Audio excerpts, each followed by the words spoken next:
하나님 말씀은 신약성경 279페이지 고린도 전서 13장 8절부터 13절까지 봉독합니다.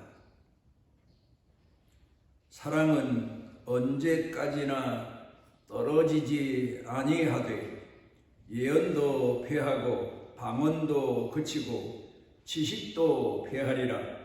우리는 부분적으로 알고 부분적으로 예언하니 온전한 것이 올 때에는 부분적으로 하던 것이 패하리라. 내가 어렸을 때에는 말하는 것이 어린아이와 같고 깨닫는 것이 어린아이와 같고 생각하는 것이 어린아이와 같다가 장성한 사람이 되어서는 어린아이의 일을 버렸노라. 우리가 지금은 거울로 보는 것 같이 희미하나 그때는 얼굴과 얼굴을 대하여 볼 것이요 지금은 내가 부분적으로 아나 그때에는 주께서 나를 아신 것 같이 내가 온전히 알리라. 그런즉 믿음, 소망, 사랑 이 세 가지는 항상 있을 것인데 그 중에 제일은 사랑이라.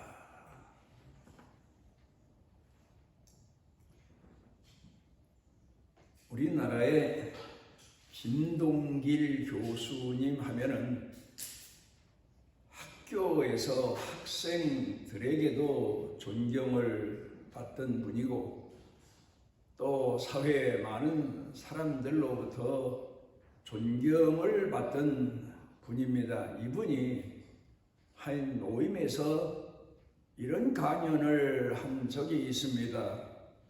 예수 믿는 사람들 모임이죠. 그때 말하기를 세상 사람은 자기 잘난 맛에 살고 예수 믿는 사람은 자기 못난 맛에 사는 거다. 참 아주 중요한 핵심적인 역시 학자다운 교수님다운 그런 내용을 이야기를 했습니다. 세상 사람이 다 그런 건 아니지만 어떻든 세상을 살기 위해서는 남보다 더 잘나야 되고 남보다 더 앞서야 되고 남보다 더 많이 가져야 되고 남보다 더 많이 알아야 되고 뭐 이런 자기가 남보다 앞섰다는데 더 가졌다는데 많이 안다는 데서 삶의 의미를 찾고 기쁨을 찾고 살지만 예수를 믿는 사람들은 양보하고 이해하고 용서하고 사랑하면서 그 맛에 사는 사람들, 그 기쁨에 사는 사람들, 성숙한 인간다운 그런 의미를 가슴에 안고 사는 사람들이다. 참 아주 귀한 그런 이야기를 한 적이 있습니다. 사람의 성장 과정을 보면은 본문에도 사도 바울이 말한 것처럼 어린아이 때에는 생각하는 것도 유치하고 또 행동하는 것도 물론 유치하고 마음가짐도 역시 자기 중심으로 유치할 수밖에 없습니다. 그래서 심리학자들은 말하기를 어린아이 때에는 젖을 먹는 아이는 어머니의 젖이 둘인 것이 하나는 젖을 빨아먹기 위해서 있는 거고 또 하나는 장난감을 위해서 자기가 장난감처럼 가지고 놀기 위해서 있는 거로 생각한다. 참 아주 명답을 이야기를 했습니다. 어린아이는 모든 것이 다 자기 중심이어야 됩니다.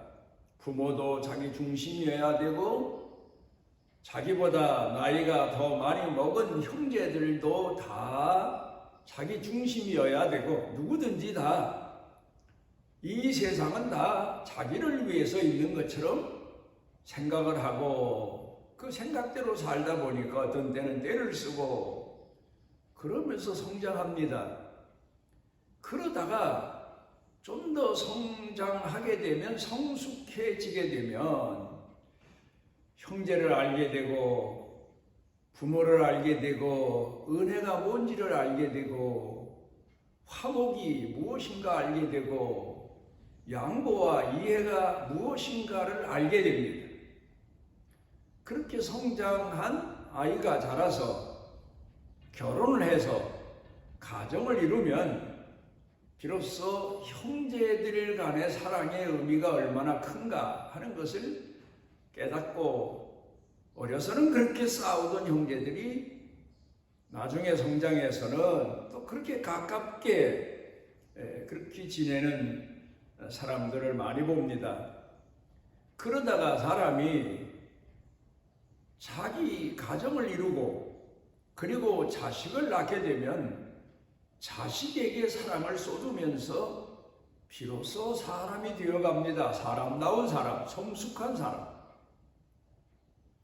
그 사랑이 얼마나 깊어지고 얼마나 넓어지는가 하면은, 자식을 위해서는 죄값까지도 다 물어내는 그런 사람으로 성숙하게 되는 겁니다. 그러니까 사랑의 극치를 가슴속에 담고 사는 사람들, 그런 사람들을 가리켜서 성숙한 사람이다, 이제 그렇게 말을 할 수 있겠습니다. 예수님의 사역, 목회, 3년 반 짧은 기간을 이야기합니다마는, 그 예수님의 사역, 목회의 중심이 뭐고 목적이 뭐였나? 한마디로 말하자면, 오늘 성경 본문 말씀을 통해서 예수님의 사역을 보면은, 예수님의 목회의 내용들을 보게 되면 사랑의 도구를 만드시는 거였다. 제자들을 따르는 사람들, 그리고 그 후로 예수 믿는 모든 사람들을 사랑의 도구로 만드시는 목적, 내용 전부였다. 하나님을 사랑하고 이웃을 사랑하고, 그 사랑의 의미가 곧 나 자신을 사랑하는 거라는 사실을 가르친 내용이 전부다.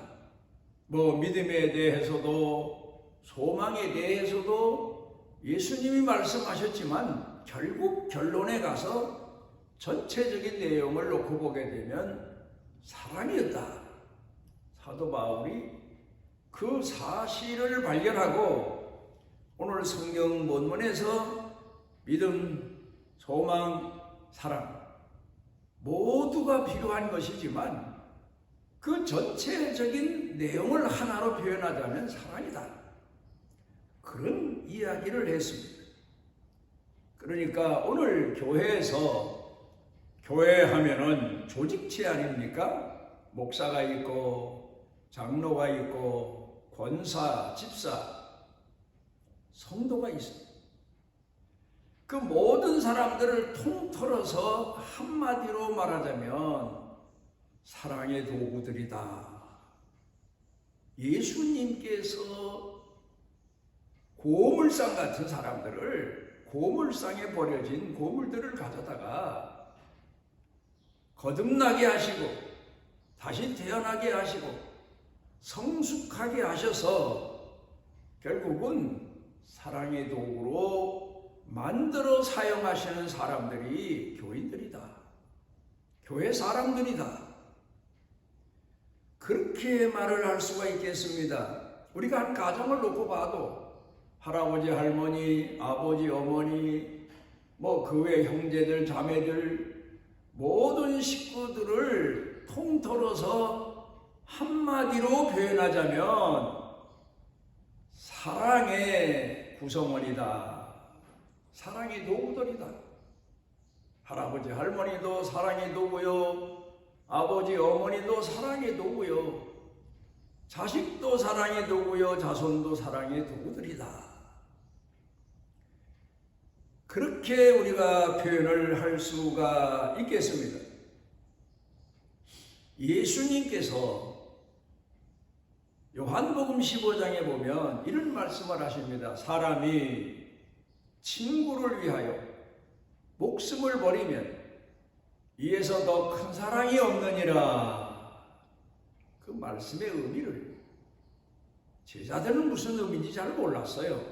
내가 베드로가 내 친구니까, 요한이 내 친구니까, 안드레가 내 친구의 형제니까 그를 위해서 내가 목숨을 버리면 이 세상에서 최고의 사랑이라고 말씀하시는가 보다 그랬지만 사실은 아니에요. 본인 자신을 예수님께서 말씀하신 거예요. 제자들을 보시고 예수님께서 하신 말씀이 너희는 내 친구다. 그러니까 내가 너희를 위해서 목숨을 버리는데 이보다 더 큰 사랑은 없다. 제자들이 누굽니까? 제자들이다. 나중에 예수님 십자가에 못 박히실 때 배반한 사람들 아닙니까? 다 떠나가고 모른다고 부인한 사람들입니다. 그리고 기독교 역사를 통해서 그 이후에 보게 되면 많은 사람들이 원수였고 이스라엘 사람들이 예수님을 십자가에 못 박지 않았습니까? 원수 중에 원수지요. 예수님만 십자가에 못 박은 게 아니라 제자들도 예수를 믿는 사람들도 돌로 때려 죽이고 십자가에 못 박고 별별 방법을 다 동원해서 핍박을 했던 사람들입니다. 그런데 그들 모두가 다 예수님이 말씀하신 친구입니다.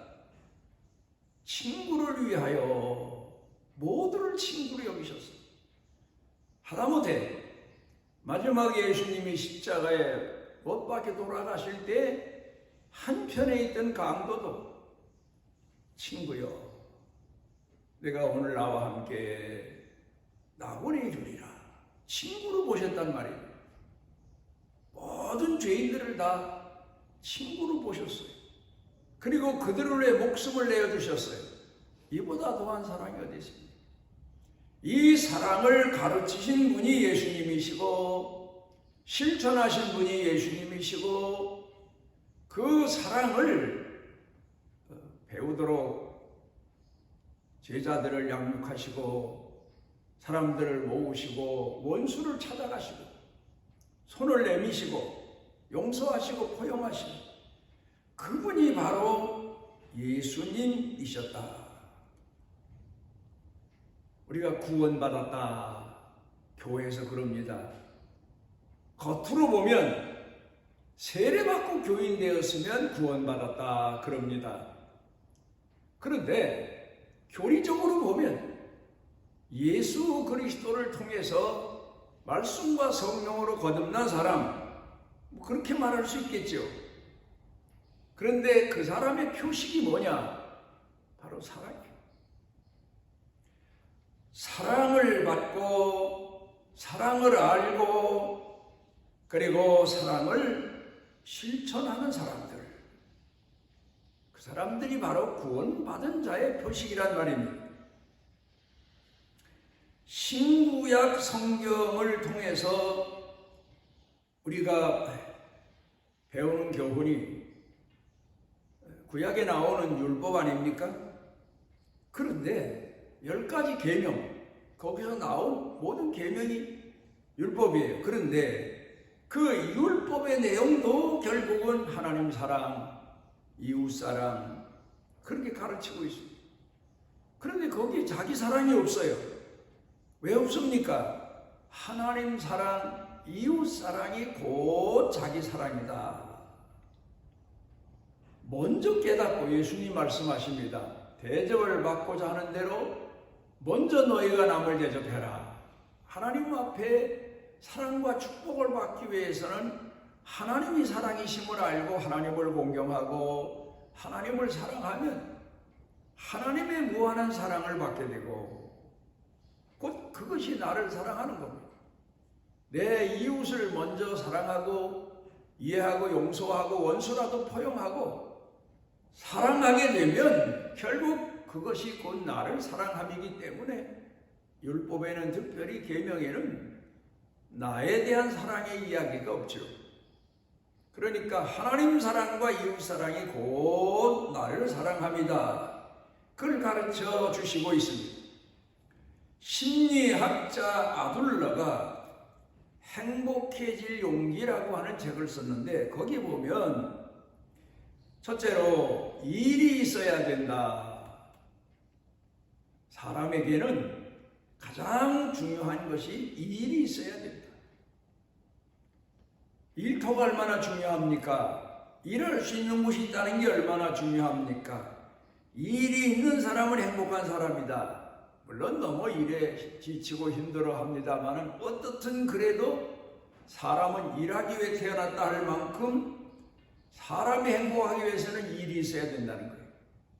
그 다음에 두 번째로 즐길 줄 알아야 된다는 거예요. 억지로 마지못해 하는 게 아니라 사명감에서 하든가 사랑을 하는 마음에서 하든가 그런 마음을 가지고 즐길 줄 알아야 행복하다. 그 다음에 세 번째로는 사람이 행복해질 용기 중에 가장 중요한 내용이 함께하는 겁니다. 함께하는 건 어떻게 하는 게 함께하는 겁니까? 내가 남과 함께하는 것, 함께하기 위해서는 양보해야 되고 이해해야 되고 포용해야 되고 그 사람이 잘못한 것도 내가 물어줘야 함께할 수 있는 거예요. 그렇게 하면서 행복해 할 수 있는 사람이 누굽니까? 바로 그리스도인들이에요. 하나님 말씀을 따라서 다른 사람들과 함께함으로 이해하고 용서하고 포용함으로 비로소 행복해질 수가 있다. 그런 얘기를 하고 있습니다. 공자님이 가르친 교훈 중에 사람이 세 종류가 있는데 첫째로는 모방해서 사는 사람, 스승을 보고 부모를 보고 자기가 존경하는 사람들을 보고 그 사람의 삶을 따라서 하는 사람. 두 번째로는 자신이 경험을 통해서 뼈아픈 경험을 통해서 깨닫고 사는 사람. 세 번째로는 사색하는 사람. 깊이 생각하며 사는 사람. 사람은 짐승과 달라서 짐승은 감정대로 행동하지만 보는 대로 행동하지만 사람은 사고력을 가지고 살아가도록 지음을 받았어요. 하나님 앞에 뭔가 깊이 생각하면 삶의 의미가 달라지게 되고 내 자신의 도리를 깨닫게 되고 내 자신의 의미를 발견하게 되고 그러니까 공자님이 말씀하신 세 종류의 사람 중에 인간다웠게 사는 사람은 곧 사색할 줄 아는 사람, 깊이 생각할 줄 아는 사람이다. 그렇게 말합니다.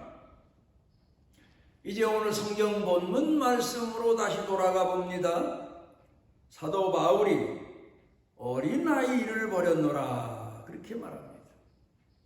사도 바울이 예수님을 영접하기 전에 모든 생각이나 습관을 다 버렸다. 그게 무슨 얘기입니까? 사도 바울은 율법적인 사람으로 성장을 했습니다. 교육을 받았습니다. 그렇게 살아왔습니다. 율법적으로. 그러니까 율법의 의미를 깊이 깨닫지 못하고 그냥 그 율법의 내용의 의미를 모르고 살던 어린아이 때의 사람.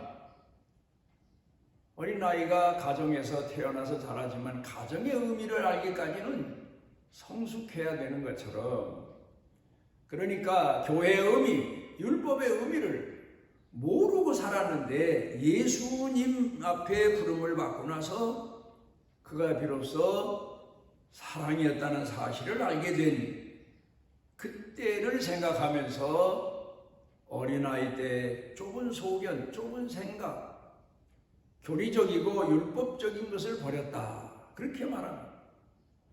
그런가 하면은 사도 바울이 디모데에게 편지를 쓸 때 자신이 경험하고 체험한 내용을 이야기합니다. 나를 충성되이 여겨. 내가 누굽니까? 예수 믿는 사람들을 돌로 때려 죽이는데 앞장섰던 사람이에요. 교회를 핍박하는데 앞장섰던 사람이에요. 그러니까 교회 원수요, 교회가 그 당시에 두려워 떨던 사람입니다. 대단한 위세를 가지고 그때 유대교의 권력을 가지고 예수 믿는 사람들을 이단으로 인정하고 그들을 다 말살시키기 위해서 얼마나 열심을 내며 살던 사람인지 모릅니다. 그러니까 죄인 중에 죄인 괴수다. 괴수였습니다. 핍박자 중에 우두머리였습니다. 앞장선 사람이었습니다. 그런데 예수님께서 보통 사람을 부르신 것도 아니고 원수를 부르셨다. 용서해 주신 것만 해도 감사한데 자기에게 복음을 전할 수 있도록 맡겨주셨으니 이 사랑을 어디서 헤아릴 수 있겠느냐. 오직 하나님 예수님에게서만이 볼 수 있는 일이다, 은혜다, 긍휼이다, 은총이다. 그렇게 고백하고 있습니다. 그러면서 오늘 성경 본문 말씀 가운데서 고린도 교회 성도들을 향하여 우리가 믿음에 대해 말할 때가 있고 소망에 대해 말할 때가 있고 교회에서 교리에 대해서 말할 때도 있고 뭐 사람 모이고 보시니까 도리에 대해서 말할 때도 있고 뭐 윤리에 대해서 말할 때도 있지만 그 내용을 다 통틀어 보면 결국 사랑이다. 사랑을 가르치는 거다. 그렇게 여기 말하고 있습니다. 오늘은 어린이 주간으로 우리가 교회가 지킵니다. 어린아이에게 무엇을 가르칠까? 나는 무엇을 배울까? 사랑을 가르치고 사랑을 배우고 사랑을 실천하는 그 사람이 곧 그리스도의 사람이고 하나님 앞에 부름받은 사람입니다. 그 내용이 그렇단 말입니다. 목적이 그렇단 말입니다. 뭘 가르치든 아이에게 지식을 가르치든 재능을 가르치든 뭐 사회적인 발판을 얻기 위한 직업적인 교육을 가르치든 그 모든 걸 통틀어 보면 결국 사랑을 가르치는 거다. 사랑을 실천하기 위해서 사랑의 의미를 거듭하게 하기 위해서 그렇게 사도 바울이 말하고 있습니다. 우리는 오늘 진정한 사랑의 의미를 가슴에 담고 사랑이 사람으로 성숙해가는 그런 신앙인들이 되시기를 바랍니다. 우리를 주의 전에 모아주시고 주의 자녀 삼아주신 은혜를 감사드립니다. 사랑의 전부이신 예수님을 하나님을 공경하면서도 우리가 지체로서 사랑의 도구가 되지 못해 사는 죄를 회개합니다. 기도하옵는 것은 우리가 사랑의 도구가 되어서 주 앞에서 교회 앞에서 세상 사람들 앞에서 가정 식구들 앞에서 충성되이 살아갈 수 있는 축복의 은혜를 더하여 주시옵시고 하나님의 사랑을 예수님의 사랑을 모든 사람들에게 보여줄 수 있는 신앙인이 되게 하여 주옵소서. 예수님 이름으로 기도드리옵나이다. 보를 받으러 온 내게 온전한 상 주시기를 원하노라. 원수된 죄인도 찾아오셔서 끌어안으시고 그의 죄값까지 물어주시며 선한 목자가 되신 우리 주 예수 그리스도의 무한하신 은혜와 아버지 하나님의 영원하신 사랑과 우리 속에 내재하셔서 때마다 깨워주시고 일으켜주시고 힘있게 하시고 믿음과 사랑, 소망 중에 살아가되 사랑의 사람으로 사랑의 도구로 쓰여지도록 은혜 베푸시는 성령님의 능력의 은총이 사랑하는 자녀들 머리 위에 영육간에 사는 생활 중에 그리고 그 가슴 속에 일터 경영 온 식구들과 온 교회 중에 넘치고 넘치도록 함께 하시기를 축원하옵나이다.